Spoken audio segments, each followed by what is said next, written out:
Welcome to the HCI family of podcasts. We're your source for personal, professional, and organizational growth and development. We share our own original research, explore industry trends, and interview executives and thought leaders from across the globe. Join us for practitioner-oriented content around all things leadership, HR, talent management, organizational development, and change management. Maximize your personal and organizational potential with the HCI family of podcasts.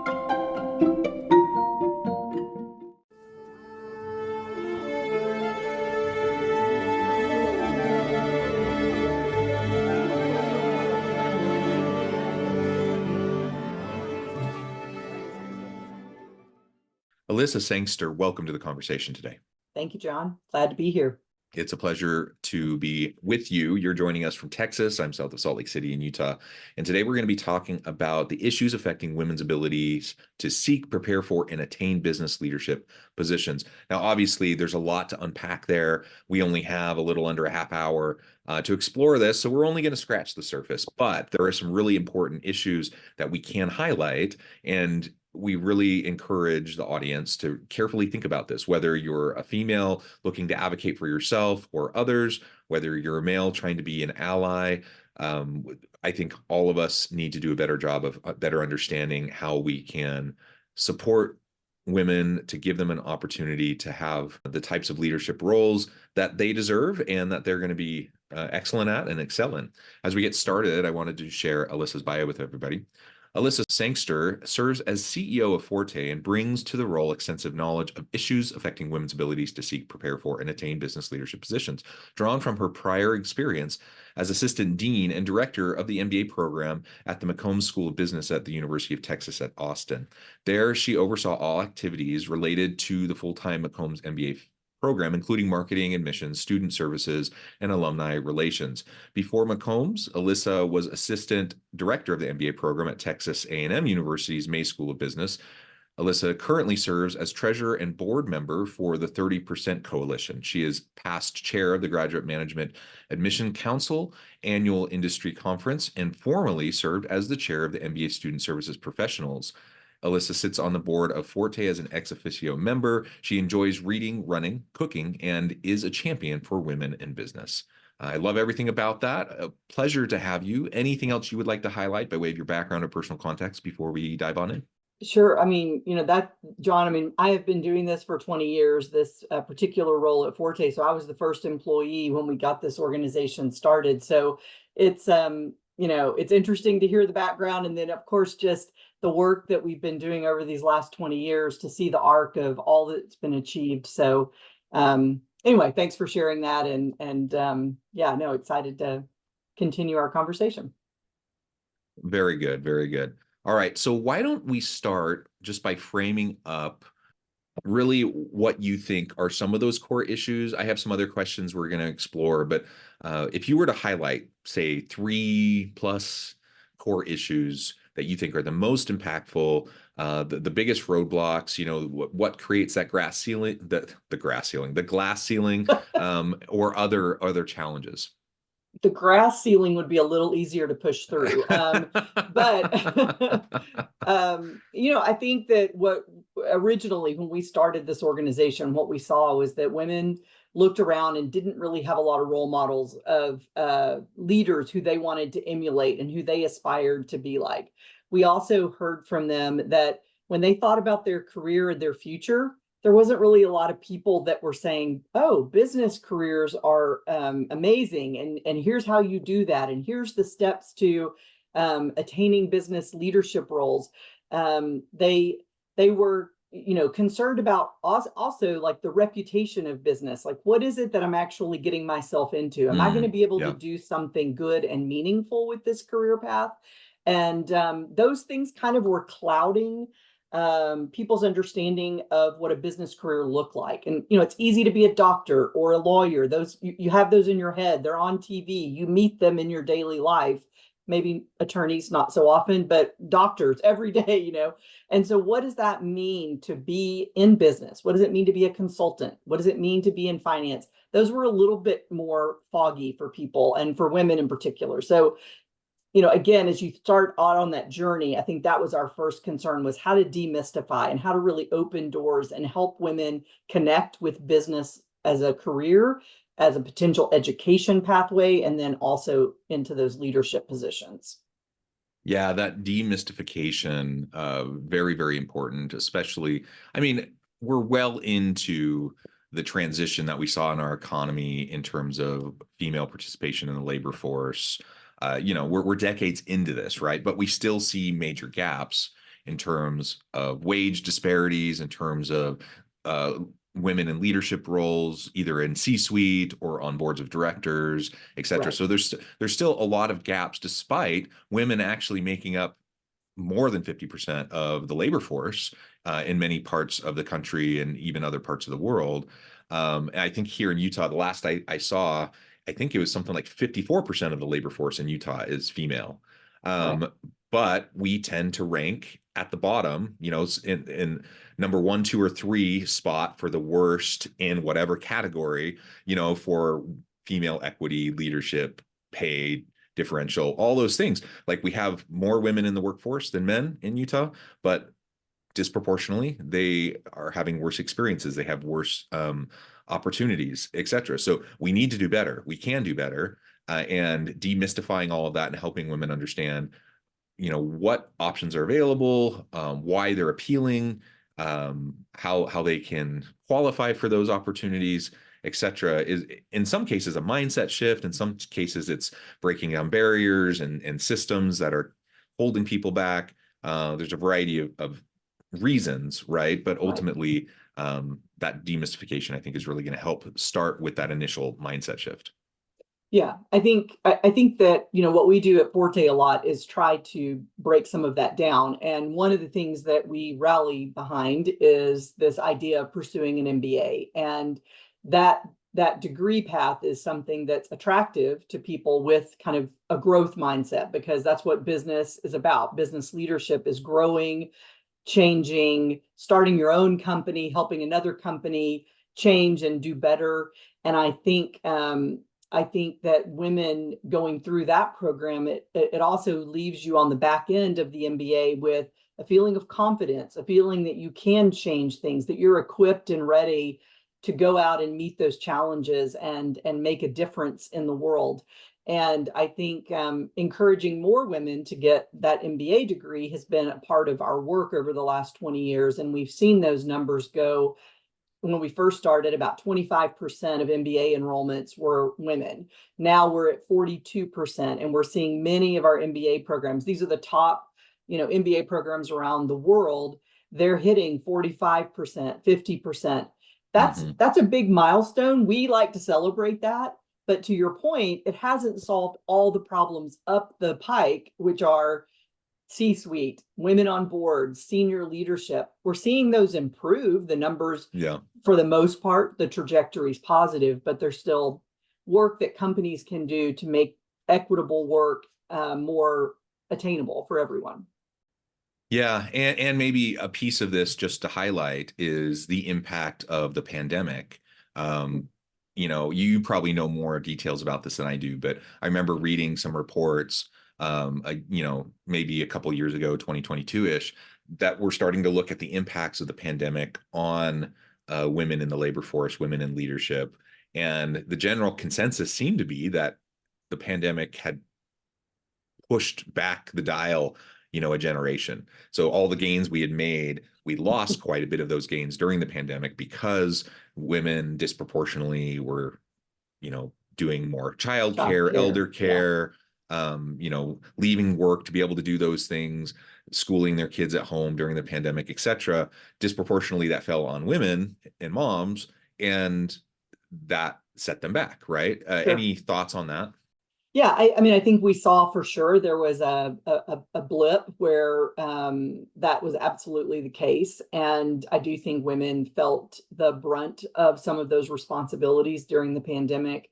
I think where we ended, though, if we've ended, I think we're coming back out of how does flexible work now impact that same population? And are we seeing benefits there for both men and women in terms of flexibility, remote work, companies radically changed their position on flexible work. I mean, radically. And it took the pandemic to do that. We would have wanted this 10, 15 years ago, but there was no impetus for companies to actually make change. And the workers had to have the power in that scenario for it to really play out the way it did. And it didn't hurt that the pandemic had a lot of influence as well.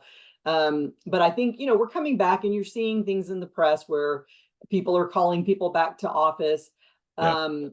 I guess before I go there, though, I will say, like, in the pandemic, I do think that depending on how you break out the workforce, certain women were probably more impacted, especially if they had customer focused roles or customer facing roles, or they were in a service industry where they had to be somewhere physical. I think that group probably was more heavily impacted than maybe what we work with. The population we work with is more the knowledge economy and the people who are able to easily remote work and still get their work done every day, and maybe have someone in the background that's a little irritating, but that they were able to continue to get their work done and show up and be paid. So there's kind of, depending on how you're looking at it, I think that's an important factor. And as we return to work, I think certain industries are going to push for that. I still think you're going to see more comfort with flexible work arrangements, no matter if it's a one-off or half your workforce is doing it. I think companies, that mindset shift at a company at the corporate level took place, and it's good for all workers, both men and women, I think. Yeah, I mean, ultimately, I agree. I think for all the downsides to the pandemic, and there were many, one of the positives was it disrupted organizations in hard ways, but also really positive ways. Like it pushed us to challenge assumptions. It pushed us to embrace and lean into technologies that people had been resistant to. Work design evolved. Remote work, hybrid work, all those things evolved. So that's a really interesting way of thinking about the impact of the pandemic on women in the workforce. Because on the one hand, I saw lots of reports on how the pandemic set them back a generation. On the other hand, you're right. It catapulted us forward in terms of the adoption of technologies and the comfort level with remote work. And so at least for women in the knowledge economy, what I'm hearing you say is at least for women in the knowledge economy, that despite some setbacks, there's also some catapulting forward in providing more flexible opportunities that will ultimately benefit them more moving into the future. Is that kind of what I'm hearing? It is. And I think the other thing that is maybe the undercurrent is kind of like the move out to the country, or the people who left the cities for, more suburban areas or more rural areas. I think you also saw a lot of reflection and contemplation about, what is it I really want to achieve in life? And what do I want to hang my hat on in terms of success? What's important to me as a leader? And I think a lot of people took the pandemic as an opportunity to really explore something new and different and start their own business. They realized, this is just not what I'm really excited about doing. I want to do something I'm passionate about, something that really piques my interest, something that I can be in control of. Maybe the lack of control in the pandemic made them say, I'm looking for something that is going to be truly my mark left behind on this world. And I'm going to get started now, because I've had this push of the whole world shifting and changing, and I'm going to make something out of that. And I think women heard that siren call, and I don't have a data point of 20% exited the workforce and now own their own business, but I just heard anecdotally a lot of stories along that line. Yeah, which again, it's not for everyone, and we're not suggesting for women to be empowered they have to leave the corporate world and start their own business, right? Everyone's situation is different, but it is great that there has been more of a realization and acknowledgement of the range of opportunities that people have had. And I think that's fantastic. So whether you decided to stay at the place you had worked, whether you switched jobs to a different company, whether you had decided to hang your own shingle and do your own thing and start your own business, I mean, all of those are completely valid choices. And just the fact that we have a range of opportunities to really do cool, great things, that's empowering. That's Exactly. exciting. So I think that's wonderful. Something you referred to a minute ago was this idea of the return to work mandates. So more and more, we've seen some high profile ones like Elon Musk. He was one of the first to start doing it, and that got a lot of press. But over time, more and more organizations have started to push those return to office mandates. And one of the biggest drawbacks that I've heard people identify based on those is how it disproportionately negatively impacts women Mhm. who disproportionately benefit from flexible work arrangements because of things like childcare, elder care. We know women tend to take on more home responsibilities generally in terms of cooking, cleaning, all those kind of gendered social norms from the past, even though society has changed a lot since like the 50s and 60s and the Leave It to Beaver world, True. like we know that disproportionately women still take on more of those tasks, right? In the average household. And so for all those reasons, remote work continues to be a really powerful mechanism to give women opportunity, to level the playing field. And when there are these return to office mandates, regardless of the reason, regardless of the necessity, we could debate that all day long, whether they're good or bad or if they're necessary, whatever. But like, if they're there, one thing we have to acknowledge is that, yes, it's going to have, a disproportionate impact on our female workers. And that's something I think organizations and leaders need to wrestle with.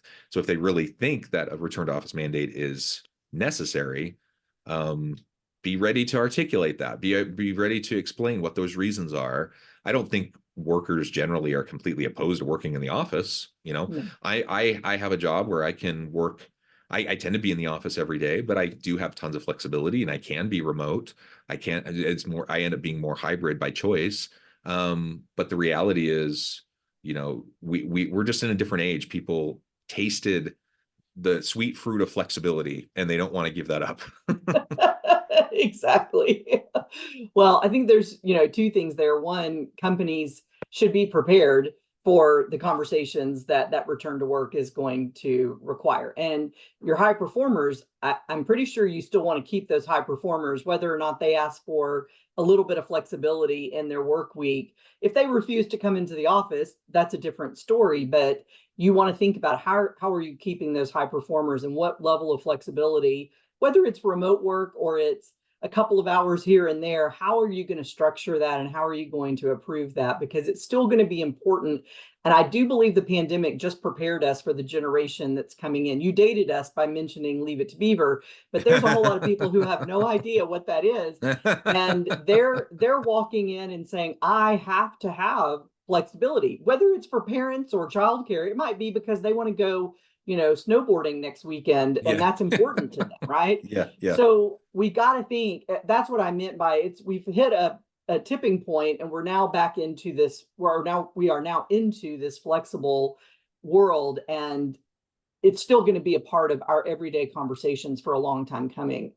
You also mentioned work at home and allies. We introduced at the beginning of the call of this podcast, like, what is it that allies can do? And that's one of the things, is to really think about how is that responsibility structured in your home? How is it that your significant other takes on these roles, and what are you doing? And really having those very open, transparent conversations, because that will do more for changing the way we approach work and the pressures that are on each of us in our business life compared to our home life. So encourage excellent. those conversations. Excellent point. Something else you've referred to, with kind of the moving out of the city, going to the rural areas, the farms, that's certainly something that we saw, especially in really dense places. Like, I can't tell you how many people I talked to during the pandemic who like lived in the Bay Area, Silicon Valley, who were like, nah, I'm done. And they moved 3 hours away. So if they have to go to the office for whatever reason, they can do it. But otherwise, they're not doing that. They're not doing the 2-hour commute each way. They just opt out of that, right? Yeah. And we saw that happen all over the country. And sometimes it was just working remotely for the company that you're in, but a lot of times it was people choosing to pivot, choosing to shift and do something different, either a new company, starting their own business or whatever. Any additional thoughts on like how women can pivot effectively after, they're already in a career path, and maybe now they're deciding, I want to try to do something else. Maybe it's starting their own business. Maybe it's shifting industries. Maybe it's just taking on a new stretch role, something they don't really, hadn't ever thought about before. And all of a sudden the opportunity presents itself. Any thoughts on how anyone generally, but women in particular, can pivot effectively? Yeah, it's it's an interesting scenario, I guess, and a concern that you find yourselves in is just how to get unstuck, I guess, from whatever place you may find yourself in. And I think that there's a couple of things to maybe create fertile ground so that you don't find yourself stuck in a situation like that. And I think there's the investing in yourself. So making sure you're thinking about professional development and how can you be prepared for that pivot. So you're getting the skills and the mindset that you need in order to make those pivots more easily. I think so if I can yeah. chime in, so what I'm hearing you say is, rather than waiting for maybe a new opportunity to come to you and then thinking, oh, I need to like go back to school, or I need to get a new certificate, or I need to reskill, upskill in some way. Right. What I'm hearing you say is, it sounds more like we should be more proactive in lifelong learners, reskilling, upskilling on a regular basis. We don't know, we can't see the future, and we don't know what opportunities are going to come to us, but we can choose to proactively be seeking to upskill ourselves so that when new opportunities arise, like, we're ready to embrace them. Is that kind of what you're saying? Yeah, absolutely. I mean, just get the education, get the experience that you need, and make sure you're prepared for that pivot. I think that we hear women often say, they were working hard, they were doing a good job, they were coming in under budget on all their projects, they were making all of their goals and metrics. But then when they looked up and were thinking, oh, it's time to make a move, they had done nothing to really grease the runway for what's that next opportunity. They hadn't reached out to 3 people on another team where they might want to work eventually. They hadn't listened to the headhunters who were calling them and saying, I've got 5 promotions for you, and what has your company done for you? They weren't asking for that next leadership role or plum assignment in order to get ahead. So there's just this, it's important to always keep your eyes on the horizon and be thinking about what is that next step. Don't want to not do a good job in the job you're in, but you want to make sure that you are thinking about the future. And so preparing for that has a lot of different, there's a lot of pieces of the puzzle to put together to then make that step. We of course encourage education, and we think, an MBA is like a big pivot. It's a lot of the full-time MBA programs. 90% of the students that go into those programs and come out, they leave their functional area, they leave their industry, they increase their salary, and they open up a completely different pathway of business leadership opportunities by going through that. We, of course, don't think everybody wants to make that commitment and that choice, but it is one of the ways that you can easily pivot if you are feeling stuck wherever you are post-undergrad. 3 to 5 years you've been working, you're trying to think about that next step. So that's kind of your early career pivot opportunity. And then I think we were just kind of talking about more senior, what it is you have to do in order to continue to go up the ladder and get those new opportunities. Yeah, I think that's excellent. And everything you just said applies equally to men and women, right? Of course, yes. it applies to everybody. Especially the MBA, it's for both. Yeah. Yeah, it's definitely for both. It applies to everyone. But for sure, like if you're a woman listening to this and you're thinking, how can I get ahead? The mindset of, my work will speak for itself. I'm just going to work hard, put my head down, work hard, do great. I will get recognized for the good work that I do, and I'm going to get promoted. Sometimes yes, but a lot of times that doesn't quite work out. And I'm sure that everyone can think about either examples in their own lives or examples for loved ones or friends, family, whatever, where that hasn't worked. Like you do have to proactively be the CEO of your own career and map out your own opportunities for growth, because you can't expect other people to do it for you. Right. Also, we know that, again, disproportionately senior leadership roles have gone to men. Board roles have gone to men. The world is littered with subpar men in leadership positions who are like promoted to their level of incompetence, the Peter principle. So like that happens all the time. We also know there's lots of research on how men are more likely to put themselves forward for a role, even if they have no experience or no skill set or background in that area, whereas women tend to, feel on average, thinking, if they see a job posting, do I meet 90+% of those requirements? And I'm not even going to bother applying Right. until I do. So Right. those kinds of differences mean that this kind of conversation is extra important for females, and it's important for men to recognize this, so that when you're in roles of authority, of power, and influence, that you can use your privilege to support the equity that I Right. think we all want ultimately, yet doesn't often happen because of the systems that are in place within our organizations. Right. And we've talked about if women are busy with their head down, getting their work done, and they don't raise their hand as a leader, making sure that you are aware that that is somewhat of a expectation that women are not going to do that. So you need to make sure you go and say, it's time for you to raise your hand, or I have this assignment. And just making sure that you're thinking about all of your people, not just men and women, but all of the other intersectionalities of how people approach work. And I think the onus is on leadership and companies to create a work environment where all of the employees are going to thrive and advance. And that means there's nuance there. It's not one way. And business was created 100 years ago when there was only one way, because all of the men that came together to create those businesses, it was very comfortable for them to do it that way. But as everybody else entered the workforce, we've not adapted as quickly as we need to give everyone those opportunities for advancement. So I think that's right on. Yeah, absolutely. Well, this has just been a really great conversation, Elissa. I know that you're going to have to go here in just a minute. Before we wrap things up, I wanted to give you a chance to share with the audience how they can connect with you, find out more about your work, your team, and then give us a final word on the topic for today.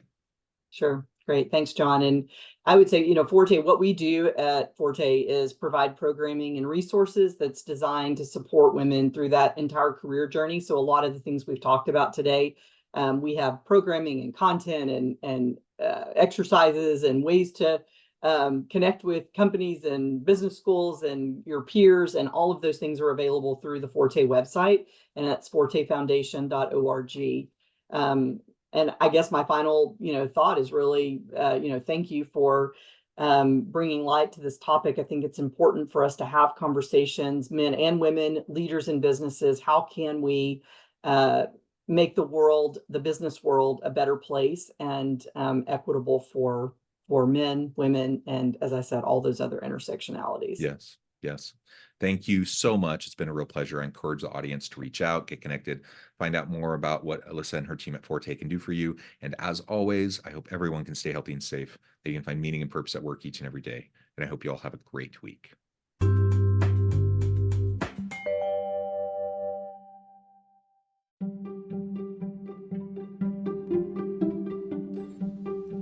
Thanks for joining us for this episode of the podcast.